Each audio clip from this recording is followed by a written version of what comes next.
A very powerful 7.7 magnitude earthquake struck Myanmar last Friday, and over the weekend, the death toll was reported at 1,700 people, but that was surely expected to rise. And I think for the first time, we're seeing the impacts of our change on foreign policy. By Saturday, China had already sent a rescue team, 82 members strong, and pledged $13.8 million to the relief efforts.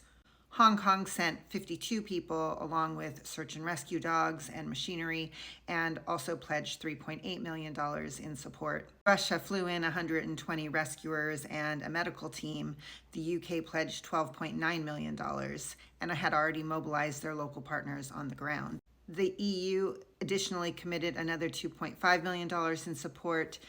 Indonesia, the Philippines, Vietnam all had medics on the ground by the end of the weekend. But aid from the United States hadn't arrived yet. Donald Trump on TV pledged to offer $2 million in support, but because of cuts to the U.S. Agency for International Development, the coordination of that support as well as ground resources was challenging. So the first team of experts from the United States to assist in the relief efforts took a week to arrive in the country, and the financial aid, of course, hasn't started flowing yet. Although foreign aid used to only represent 1% of the United States budget before President Trump's cuts, that of course has been dramatically scaled back, not just the funding available, but also the people. And of course, we're beginning to see a pattern of other countries stepping into this gap where the U.S.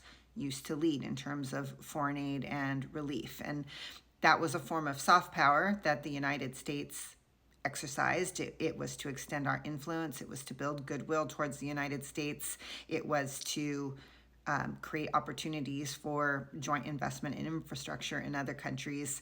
There are a lot of reasons for providing foreign aid. And so I think now this is the first huge disaster that's really testing, what the world looks like without the U.S. as a leader. So we'll just have to keep watching and see what the long-term consequences of this are in terms of the U.S. being seen as the leader of the world.